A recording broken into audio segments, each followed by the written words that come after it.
He brings that physical, animalistic Cuban machismo thing. He's got that machismo thing working. It's great. And a little bit of extra head and a little bit of extra flick, you know.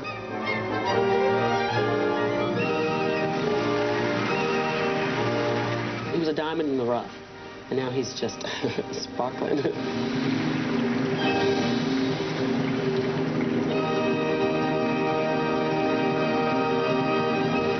Oh, wow, the color was even better today, yeah?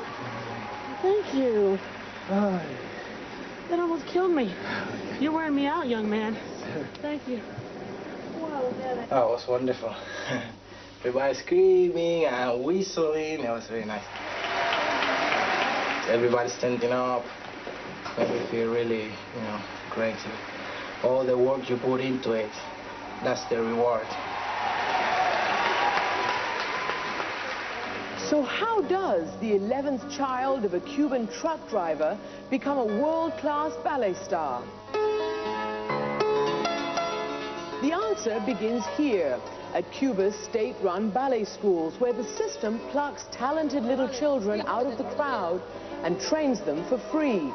9-year-olds begin a rigorous life, practicing their steps 5 hours a day. And success can be their passport out of poverty. When Carlos was 9 years old, his father brought him to this school hoping the strict discipline would keep him out of trouble. In the poor barrio where he was growing up, Carlos had already started a life of petty crime. How bad were you, Carlos, that your father needed to give you some... I wasn't really bad, like with gangs and things, but, you know, at the age of 9, I just, you know, was maybe stealing, and a lot of my friends, they left Cuba, or they're dead, or either in prison.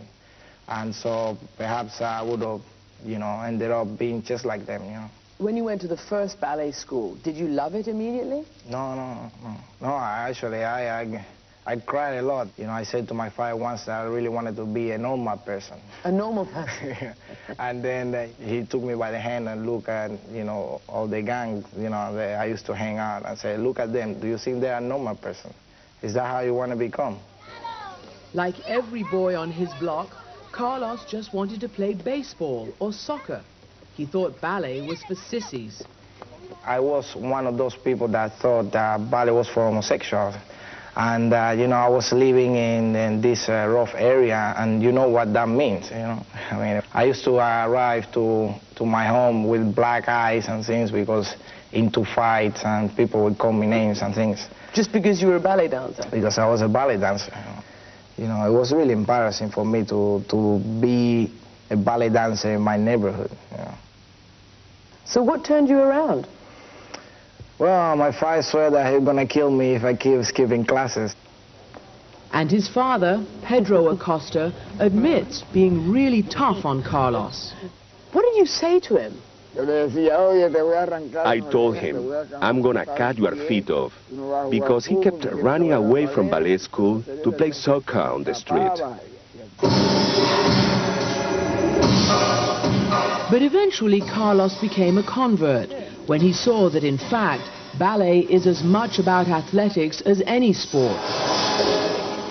I saw the National Ballet of Cuba once. It was touring, so I saw all these dancers doing all this physical stuff, and I just fell in love with it. By the time Carlos made it here, to the ballet school at Havana's Grand Theater, his raw talent was already beginning to shine. By now, he was fully dedicated to his craft and well on the way to becoming a major ballet phenomenon.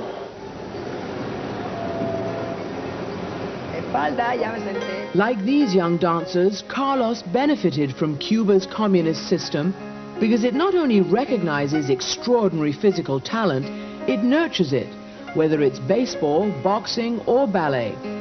England's leading dance critic Ismeen Brown explains. Cuba has got a tradition of producing fabulous male dancers.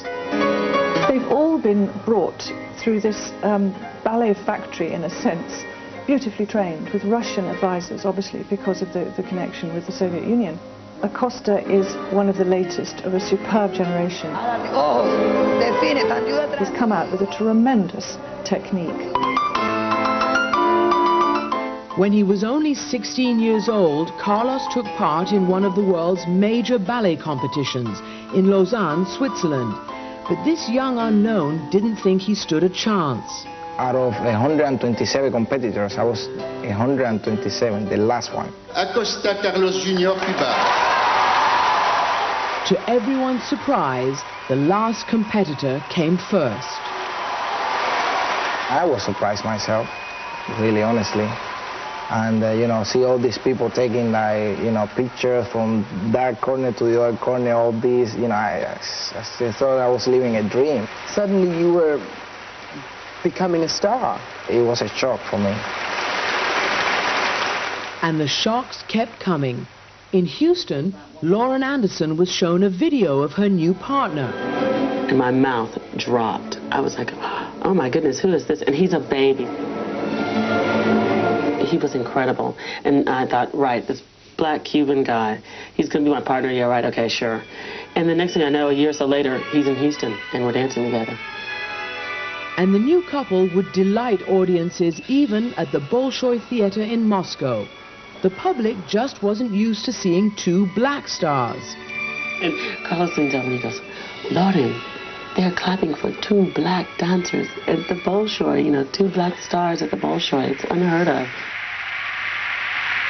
But success has come at a price.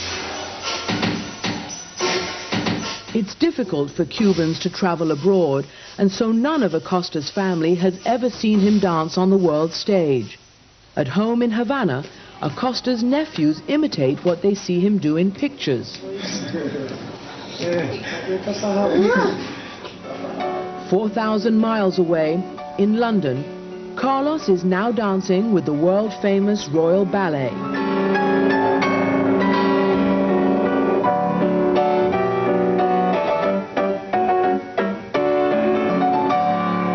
What does it mean to you not to have your family here? For instance, when you make your debut at somewhere like the Royal Ballet?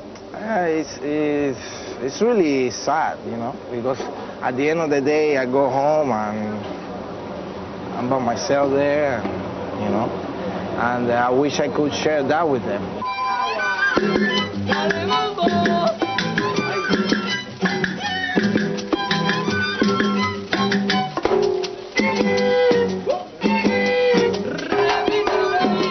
And so last winter, Carlos came back to Havana.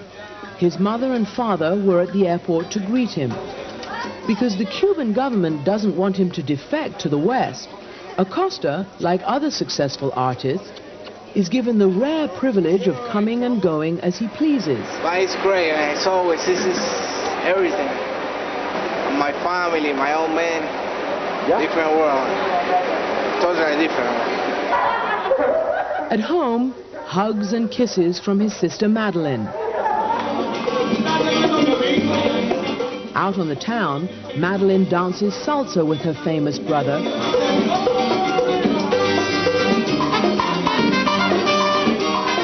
And for a few short days, Carlos is just another member of the sprawling Acosta clan. Whenever Carlos comes home, he makes time for those who gave him his start. He shares his talent and what he's learned abroad with the teachers and students of his old ballet school. It's incredible, the conditions, you know, but all they have here is the love, you know, because you see, look at the floors. Shoes can last in these floors. Look at the nails. All the nails here, but still, look at that piano. But despite the conditions, this school can still produce fine dancers, all hoping to be the next Acosta.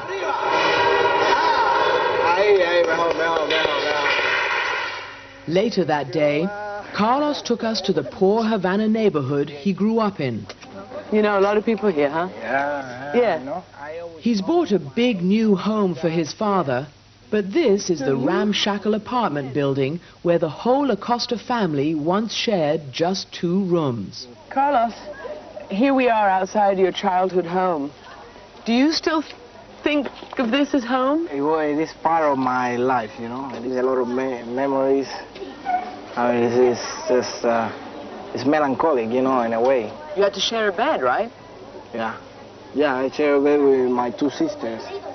The mattress was sinking. I remember it was sinking in the middle, and the strings were coming up. The springs were coming through it. The springs were coming through it, and it used to hurt your skin. So many times you need to learn by memory where the springs were. You know, it was quite an adventure. You know. Not even close to the adventure the kid from the slums of Havana is about to have in London, where he's preparing for one of the biggest moments of his life.